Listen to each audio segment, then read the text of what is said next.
On Christmas Eve, in front of both our families, my husband handed me divorce papers with a smirk, thinking he'd watch me fall apart.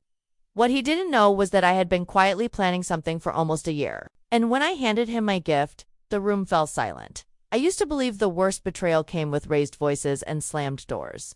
I was wrong. Sometimes it comes with a smile. My name is Emily, and I'm 34 years old. I live in a quiet suburb just outside of Denver, Colorado.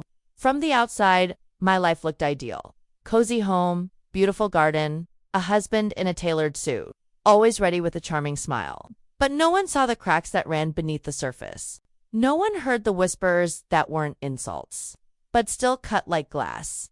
I was married to Nathan, 6 years older, head of regional sales at a fast-growing tech company. Everyone loved him. He was charismatic, witty, polished. Women at parties flirted with him openly right in front of me, and he smiled like he didn't have a wife standing beside him. That's the thing about men like Nathan. They make you feel like the luckiest woman alive while slowly erasing you one breath at a time. When I married him, I thought I had everything. I was proud to be his wife. He used to say things like, "You're the best thing that's ever happened to me," while brushing my hair back. Eyes locked on mine. But eventually, those words turned into, "Don't get too comfortable, Emily. You know I could leave anytime." He said it once at a company barbecue, laughing with a beer in his hand. Everyone else laughed too. I did what I always did. I smiled, even as my insides clenched like a fist. That was Nathan. Every cruelty came disguised as a joke. Every insult wrapped in charm. It was never loud, never bruised skin. It was always a raised eyebrow, a sigh, a carefully timed silence that told me exactly how little I meant. In public, I was the doting wife. I laughed at his jokes, dressed modestly, stood at the edge of conversations like a pretty backdrop. But in private, I was shrinking. Not all at once, just a little every day. I stopped going out with friends. I stopped visiting my sister. I stopped dreaming. The world began to revolve entirely around Nathan, his moods, his schedule, his expectations. One night, he told me the green silk dress I'd worn to our anniversary dinner was too showy. "You don't need to try that hard," he said. "People might get the wrong idea. That dress used to make me feel beautiful." After that night, I folded it away and never wore it again. But the moment everything started to change was so quiet. It almost didn't feel like anything. Nathan was in the shower. His phone lit up on the kitchen counter. The message said, "Lunch today was the best. You always make me laugh." No name. But I knew it wasn't a friend. I stood there, frozen. It wasn't the message itself. It was how calmly he explained it away when I asked. "Just a colleague," he whispered, wrapping an arm around me, pressing a kiss to my forehead. "Don't overthink it, Em. You're the one I love." But I didn't feel loved. That night, I lay awake beside him, staring at the ceiling. My heart wasn't racing. It was slow, cold, methodical. For the first time, I saw it clearly. I wasn't in a marriage. I was in a performance. And Nathan was the lead actor, the writer, the director, while I stood quietly off stage, waiting for my cue. There's a particular kind of grief that comes with realizing your love has been manipulated. It's not loud, it doesn't make you scream. It makes you silent, it makes you careful. It makes you start watching everything and everyone like it's the first time you've opened your eyes. I didn't confront him, not then. That would have been too easy. Nathan was a man who thrived on control, on spectacle. He would have turned it around, made me feel dramatic, insecure, crazy. So instead, I smiled, I kissed him goodnight. I woke up the next morning and made his favorite coffee. 2 sugars, no cream, ... And I started planning, ... If this part of my story has moved you even just a little, please take a moment to subscribe to the channel. Your support helps me keep telling the stories others are too afraid to speak out loud. Stories that might just help someone else realize they're not alone. Now, let me ask you something. If you were standing in my shoes that night, holding your husband's phone and reading that message, what would you have done? I confronted him immediately, demanded answers. B stayed quiet and started gathering evidence. Comment your answer below, A or B, and tell me why. I'll be reading every single reply. The rest of this story gets darker, colder, and more calculated than you might expect. Stay with me. You won't believe how it ends. I didn't plan to become someone who lived in silence. But somehow, over the years, that silence wrapped itself around me like a second skin. After I saw that message, I didn't say a word to Nathan. Not that night, not the next day, not even. The next week I kept smiling. I kept cooking. I kept pretending. but something inside me had shifted permanently. Where there used to be hope, now there was clarity.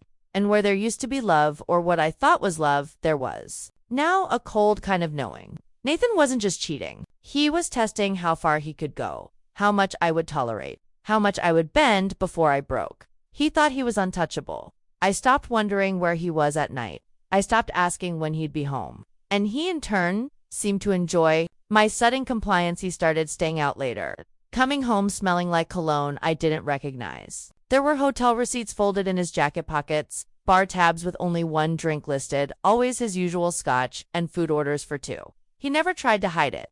That was the most insulting part. He didn't need to. He believed I would never leave, that I needed him too much, that I had no one else. And in some ways, he was right. I had let my world shrink so tightly around him that I didn't even know how to breathe without checking for his reaction. But I had one person, Lisa. She had been my best friend in college. We'd fallen out of touch after graduation, but we reconnected one afternoon when I saw her name listed in a local legal magazine. She was now a practicing attorney in Boulder. I drove 3 hours just to see her in person. I didn't even call ahead. I just showed up, clutching an old, creased folder in my hands. The folder contained a single piece of paper. The prenup Nathan had laughed off 2 years ago and signed while drunk after a party, thinking it was a joke. I had kept it. I didn't know why at the time. Maybe a part of me always sensed I'd need it. Lisa read it quietly. When she looked up, there was no pity in her eyes, only something firm, resolute. In the right hands, she said, "This is protection." That night, I went home and didn't sleep. I lay beside Nathan, listening to the rhythm of his breath, thinking about how many years I had given away. I didn't cry. I just started remembering things, making lists in my mind. What to document? What to save? What to record? I bought a small notebook the next day, a cheap one, something I could hide in the back of my closet. Every time he came home late, I wrote it down. Time, date, excuse if. I found a receipt. I tucked it into the pages. If I noticed lipstick smudged on his collar, I logged it. I wasn't impulsive anymore. I was methodical. Sometimes, while stirring pasta or folding laundry, I would practice smiling, a smile so natural he'd never suspect. I was writing his undoing with every breath. I started keeping my phone nearby when we talked. I used voice memos to capture his jokes, his passive-aggressive jabs, the way he'd mock me under the guise of humor. I let him believe I had accepted this life, that I was too soft to resist, that I still worshipped him. He began to brag more openly in front of others. Once, at a networking event, he introduced me with a grin. "This is Emily. She makes a mean lasagna and never complains when I'm working late." Laughter followed, mine too. But inside, I noted the exact words. I would use them later. The hardest part wasn't faking it. The hardest part was seeing how easily people believed him. His charm was so polished that even when he embarrassed me in public, no one saw it. They saw a man confident in his marriage, a man who adored his wife. No, one saw me slowly disappearing. Then came the charity gala, the one that changed everything. It was held at a museum downtown. Grand chandeliers, black tie only, champagne flowing like water. Nathan wore his best tux. I wore a deep burgundy dress I hadn't dared to wear. Before, he used to say it was too bold. That night, I wore it anyway. He didn't comment, didn't compliment. Instead, he disappeared halfway through the night. I found him near the back terrace, talking to a woman I didn't know. She was tall, blonde, elegant. They stood close, laughing in that way people laugh when they know they're flirting. When I walked up, Nathan didn't miss a beat. "Emily, this is Vanessa. She's new to our West Coast accounts. Isn't she fantastic?" I shook her hand, smiled, pretended I didn't see the way she looked at him, pretended I didn't know. When we got home that night, he passed out on the couch. I didn't wake him. I went to my desk drawer and opened it. Inside was a small box Lisa had given me in Boulder. A tracker, no bigger than a coin. I walked into the garage, crouched beside his car, and placed it carefully underneath. My hands didn't tremble. I had never been more certain.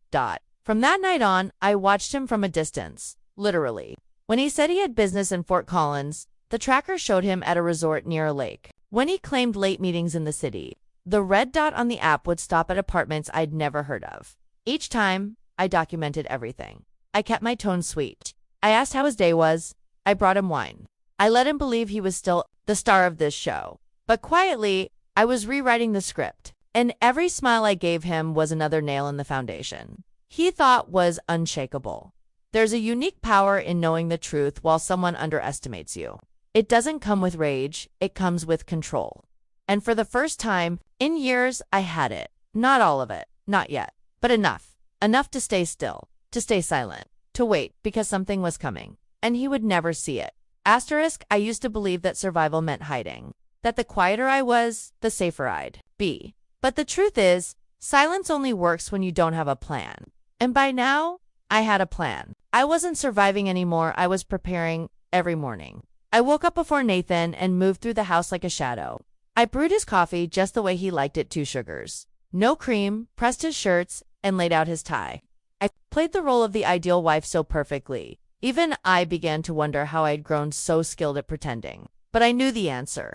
When you've spent years reading a man's moods like a weather forecast, adapting becomes your nature. And I had become a master of the performance. He noticed, of course, but not in the way that mattered. He thought I had come to my senses, that I was finally learning how to keep a man like him happy. He'd smile more at the breakfast table, lean over and kiss the top of my head before leaving for work. "You're being so good lately," he said one morning, as if he were complimenting a dog who had finally stopped chewing the furniture. I smiled back. "Just want to make life easier for you," I said, pouring him another cup. What I didn't say was that I'd spent half the night uploading tracker logs and time-stamped phone records to a secure drive that Lisa had set up. I didn't mention that I'd printed every receipt, screenshot every late night text message left open on his iPad.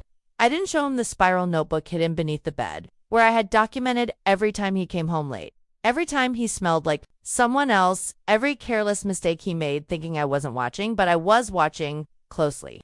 At his company events, I dressed exactly how he liked: soft colors, understated jewelry, a faint smile that said, "I'm here to support my brilliant husband." When he introduced me to colleagues, I praised him without hesitation. "Nathan works so hard," I'd say. "I just try to make home a place he can relax." The other wives would smile at me like I was lucky. I let them believe it. Let them think I was content being invisible. But every time I watched Nathan pour drinks and slapbacks with clients, I felt nothing but detachment. He had no idea that the version of me he thought was desperate to keep him was long gone. The real me, the one he couldn't manipulate anymore, was patient. I knew that the more I gave him what he wanted, the more careless he would become. And I was right. Nathan started spending nights out without excuses. Once, he came home at 3 a.m., his hair messy, his shirt untucked, and casually mumbled something about a client dinner that went long. I didn't even blink. I helped him take off his coat, handed him water, and kissed his cheek. Every act of care was strategic. Every sweet gesture was a layer of camouflage. I needed him to feel completely safe in the fantasy he had created. One evening, I caught him whispering to someone on the phone while pacing in the garage. I watched him through the blinds. He laughed quietly, said something about getting away soon, then lowered his voice and ended the call. He didn't see me standing in the dark kitchen, holding a dish towel with dry hands that hadn't trembled in weeks. I took that moment and added it to the others. Every lie, every betrayal, every careless smirk. He believed he had all the power, because I was still there, still making his lunch, still rubbing his shoulders, still sleeping beside him. But in truth, he was giving me everything I needed, handing me the story, one page at a time. He grew cockier with each passing week. Once, I overheard him on the phone with his best friend Tyler, joking about how some women don't know how lucky they are, and how Emily finally figured it out. I had to bite the inside of my cheek to keep from laughing, because the joke wasn't on me. The joke was on him. Lisa, meanwhile, had been helping me solidify everything behind the scenes. She revised the prenup, added legal appendices, notarized statements, built a case so detailed it looked like something from a prosecutor's office. We communicated in code through encrypted email, and she taught me how to archive messages so they couldn't be traced. Every time I saw her name on my phone, I felt a little stronger, a little less afraid. She once asked me, "Are you sure you're ready?" "I've never been more sure of anything in my life," I told her. The more Nathan underestimated me, the more precise I became. I began to notice patterns. Which hotels he favored, which nights he claimed to have quarterly meetings, how he used the same excuses with slight variations. His entire deception, for all its drama, was built on laziness. And I documented every inch of it. One night he left his laptop open while taking a shower. Normally, he was careful. But that evening, he was distracted rushing to pack for another conference. I opened his calendar. There was no meeting scheduled, but there were dinner reservations for two at a resort 3 hours away. I didn't confront him. I just smiled when he came downstairs, suitcase in hand. "Don't work too hard," I said, helping him with his coat. "Don't wait up." He winked. I didn't. I spent the evening printing out credit card charges and building an evidence timeline with Lisa over video call. We laughed once, just once. When I told her what he had said, he actually winked. She asked, like he was in a movie. She shook her head. "He doesn't realize you're the one writing the ending." The truth is, I didn't need Nathan to break down or confess. I didn't want a dramatic confrontation. I didn't even want an apology. I wanted something far more dangerous than his guilt. I wanted clarity. I wanted control. And now I had both. Everything he thought made him invincible, his arrogance, his recklessness, his belief that I'd never leave was actually what made him vulnerable, because he never saw me coming. Not really. And that's how you take back power. Not by yelling, not by throwing things, but by becoming so quiet, so calculated, that the man who once made you feel invisible becomes completely blind to the storm he's walking into, and by the time he sees it, it's already too late. I led everyone through the front door that Christmas Eve, and as they stepped inside, it felt like stepping into a storybook. Soft snow glimmering outside, warm lights drifting through the living room, and the scent of cinnamon and roasting turkey curling in the air. Nathan moved through the crowd like a king, making his entrance confident, charming, flawless in a navy suit pressed so crisp it almost glowed. He introduced me with pride, his arm around my waist, and exchanged polite smiles with family members, blissfully unaware of the script about to unfold. Dinner was effortless to me. As host, I circulated drinks, topped off plates, bantered with my mother-in-law about her famous mashed potatoes, laughed at my father's jokes, and nodded graciously at compliments about our home decor. My hands never shook. My smile never faltered. I was calm, composed, almost serene. And Nathan watched me, a satisfied sparkle in his eyes, convinced that he had tamed me, shaped me into the perfect, grateful wife. When dessert was cleared, and the low hum of conversation started turning into awkward glances at the clock, Nathan cleared his throat and tapped his wine glass lightly, as if conducting an orchestra. The room fell silent. My heart beat steady, not from fear, but from the certainty of what was about to happen. He smiled broadly and announced, "Everyone, I have a very special Christmas surprise for Emily." He paused, enjoying the moment. I met his gaze, my own smile soft and knowing. He retrieved a plain white envelope from his breast pocket and placed it in front of me. "Merry Christmas, sweetheart," he said in that familiar syrupy tone. My fingers lifted the flap, and I pulled out the document's divorce papers, finalized and notarized, every blank filled in, every line sealed. I heard a gasp. Aunt Jan's face froze halfway between flavoring her wine and raising her glass in toast. My mother glared at Nathan, a single wrinkle creasing her forehead. Nathan beamed, as proud as a showman expecting applause. I paused for a moment, letting the tension spread through the room like an electric current. Then, with deliberate calm, I reached into my purse and pulled out a pen. I closed my eyes, remembering why I'd written every entry, recorded every lie, documented every betrayal. My pulse didn't race, my hand didn't tremble. I signed my name, slid the envelope back across the table, and said, "Thank you."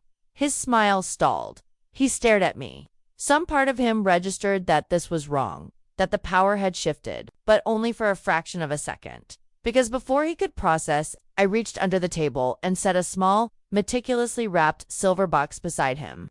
The crowd watched, murmuring, sensing the continued performance. "I have something for you too, Nathan," I said quietly. "Merry Christmas." He opened it slowly. Inside was a black leather portfolio embossed with his initials. He removed it and flipped through sheets that were unmistakably his own handwriting, his signature, his printed name. The original prank document he'd signed in a drunken moment, now fully formalized, complete with an appendix prepared by Lisa. Scans of hotel receipts, vehicle tracking maps, timestamped dinner bookings, screenshots of late-night texts, and, at the bottom, a sonogram image. The room spun for him. I watched as his eyes burned across the page, sequenced prenuptial clauses, money he'd lose, outlines of evidence, until his gaze fell on the sonogram. The color drained from his face. "You're pregnant," he whispered, voice cracking. I nodded, soft but steady. 8 weeks. Silence swallowed the table. The only sound was the Christmas playlist, playing quietly and the distant whistle of wind outside. I lifted my water glass in a calm toast gesture and said, "To new beginnings." There was no celebration, no lingering laughter, only wide eyes and dropped jaws. In that moment, I realized how fragile the truth could be when whispered, but I had spoken clearly on my terms.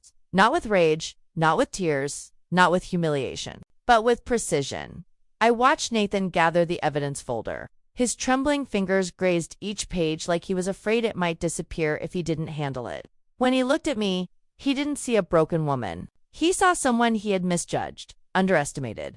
Underestimated again. Now, a woman who quietly dismantled his world in moments. I spent the rest of the evening hosting. I served extra glasses, passed out plates, diffused questions with practiced grace. By the end, I had deflected every awkward silence, smoothed over every concerned inquiry.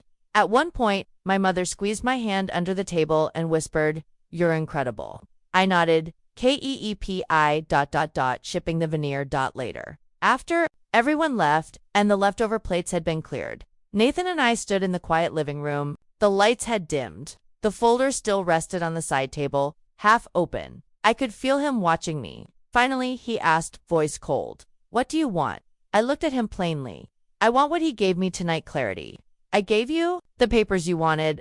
I gave you the truth. That's all." He exhaled slowly, running a hand through his hair. "You played me." I smiled gently. "I prepared for you. And I meant it." That night, I slept alone in the master bedroom. I lay with the sense that something bigger than pain had taken root, a stillness powerful enough to build a future from tomorrow. The dust would settle. Tomorrow, lines would be drawn. But tonight, I had reclaimed my story. The power hadn't come from confrontation, it came from composure, from methodical planning, from allowing him to think he was in control right up until he wasn't. And in the silence of that Christmas Eve, I finally heard my own voice again.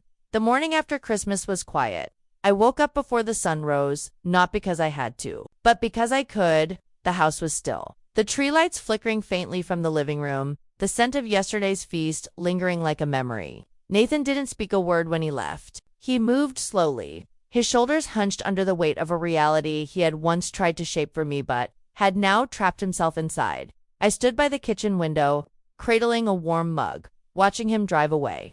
There was no sense of victory in me, no gloating, just an overwhelming stillness. It was over, and for the first time in years, I felt like my heartbeat belonged entirely to me. Lisa worked quickly. Within 4 weeks, every signature was in place. The court upheld the prenup, backed by overwhelming evidence. Nathan lost the house, most of his assets, a significant stake in the company he helped build.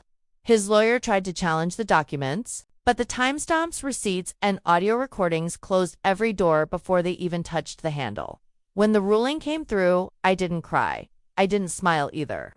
I just sat quietly with Lisa in her office, staring out the window, at the frozen ground, feeling the gravity of freedom pressing into my lungs like cold air. She placed the final papers in front of me, and I signed them with steady hands. Nathan's world began to unravel in pieces first slowly, then all at once. His friends stopped answering his calls. Tyler, the one who had laughed the loudest at the cruel Christmas surprise, vanished completely. Word spread, of course. No one said anything outright. But silence, I've learned, is its own kind of exile. The people who once adored him suddenly forgot his name. At work. Nathan was still present, but fading. He missed meetings, delayed contracts, made careless mistakes. Where once he had dominated every room, he now lingered at the edge of them. He was no longer a leader, just another man trying to hold on to something that had already slipped through his hands. One afternoon, while checking an old joint email account for archived receipts, I found an internal newsletter from his company. His name had been removed from the quarterly recognition list. His portrait, once framed at the entrance beneath the words, "A Model of Excellence," had been taken down. They didn't announce it. They didn't explain. They just replaced him. The payments came slowly. His company's accounting department reached out, politely requesting extensions, installment plans. I agreed without argument. I didn't care about the money anymore. I had already received the one thing I truly needed, my life back. He sent me messages. First, short, hesitant, then longer, tinged with guilt. "Emily, I didn't mean for it to go this far. Can we talk?"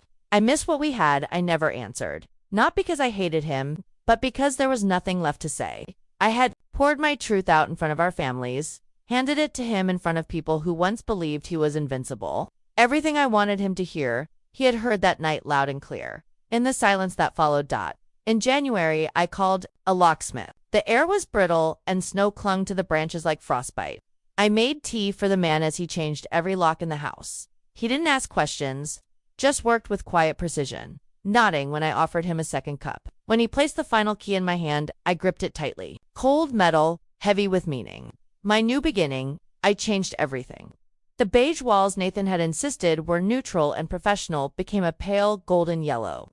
The abstract art he had chosen to impress guests came down and was replaced with photographed sunrises I'd captured during walks, the beach in California where I spent my 20th birthday. I bought orchids and hung them near the windows, placed tiny ferns on bookshelves, scattered color and softness through every corner of the house. No more cold. No more pretense. My cousin Rachel moved in when I was 6 months pregnant. She brought a suitcase, a stack of baby books, and a determination to fill the house with joy. "You're not doing this alone," she said, hugging me tight. That night, she made the best chicken soup I'd ever tasted. And we sat at the kitchen table for hours, talking, laughing, rebuilding the future. We painted the nursery together, folding tiny clothes and sticking glow-in-the-dark stars on the ceiling. Lisa visited often, bringing food, books with funny titles like Motherhood Isn't a War Zone, and hugs that said everything without words. Slowly, laughter returned to the rooms. My voice grew louder, lighter. My body, once tense and brittle, began to breathe again. I started painting again. On the balcony, with a small easel and a cup of coffee, I sketched sunsets and meadows, let colors bleed into one another with no agenda. One day, I painted Lake Austin, the place I had once sat, and cried in silence. But this time, the water was a brilliant blue, the sky open and forgiving. One cold afternoon, while walking to the bakery to buy gingerbread cookies Rachel had been craving, I saw Nathan. He stood at the crosswalk across from me, thinner, his coat fraying at the edges. He was talking into his phone, voice sharp, frustrated. He looked like a man who had been standing in a storm for far too long. He didn't see me, or maybe he did and just didn't look up. I stood there for a moment watching his shape disappear into the crowd. I didn't feel anger, not even pity, just a quiet ache for the version of him I once believed in. But that belief was gone now, and all that remained was the clarity I had earned through pain, through silence, through fire. I turned back toward home, the bag of cookies warm in my hands. Inside, the house smelled like cinnamon and apple. Rachel was singing along to an old jazz record in the kitchen. I stepped through the door, took off my coat, and smiled. That spring, my daughter was born. Her name is Lena. She has golden curls and storm-colored eyes. And when she laughs, it fills every corner of the room. She is my peace, my reason, my proof that something good can still grow from brokenness. The next Christmas, I wrapped a red scarf around my shoulders, the one Rachel gave me, and stood in front of the fireplace holding Lena close. Her small hands reached for the twinkling lights. The house, once a place of fear and performance, was now warm, alive, and wholly mine. That night, as snow fell gently outside and the lights reflected in Lena's wide eyes, I whispered, "You were worth every step it took to get here." And in her soft breathing, I heard the answer, "I am." Hope. Not because someone loves me, but because I learned to love myself when no one else did. And this time, no one can take that away. In the end, this was never just a story about betrayal. It wasn't just about a man who cheated or a woman who quietly fought back. It was about reclaiming something far more sacred: one's voice, one's worth, one's life. The most powerful moment in my journey didn't come from revenge or legal victories.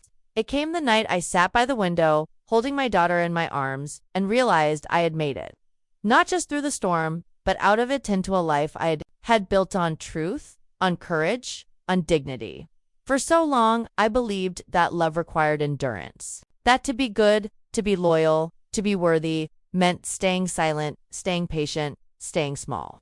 But the truth is, real love never asks you to shrink. It never demands your silence. It never needs you to disappear. When someone chips away at your self-worth piece by piece, it's easy to lose sight of who you are. You start second-guessing your instincts, your value, even your sanity. But healing begins the moment you stop asking someone else to validate your pain and Start believing in it yourself. The power I found wasn't in some dramatic confrontation or public humiliation. It was in every quiet moment I chose myself. Every time I opened that notebook and documented another lie. Every time I smiled through the noise, knowing I was working toward something bigger. It was discipline, restraint, vision, and above all, clarity. In your own life, this may not look the same. You may not be married to a manipulator or facing the fallout of betrayal, but the lesson still applies. You are allowed to leave what wounds you. You are allowed to demand more. You are allowed to start again, not when it's convenient for others, but when it becomes necessary for you. So if you find yourself at a crossroads, unsure whether you're being too dramatic, too sensitive, too much, pause. Listen, not to the voices around you, but to the one within. That voice is your compass. And when you learn to trust it, really trust it, everything changes. Now I want to hear from you. A simple question. Do you believe people can truly change once they've been exposed? Or do they only regret being caught? A, yes, some people truly change after facing consequences. B, no. Most only regret the fallout, not the actions. Please share your answer in the comments below. Just write A or beyond. Feel free to explain why. Your thoughts might help someone else facing a similar decision. And if this story resonated with you in any way, please consider subscribing to the channel. Your support gives me the motivation to keep creating more honest, empowering content that speaks to the truths we too often carry alone. Thank you for being here.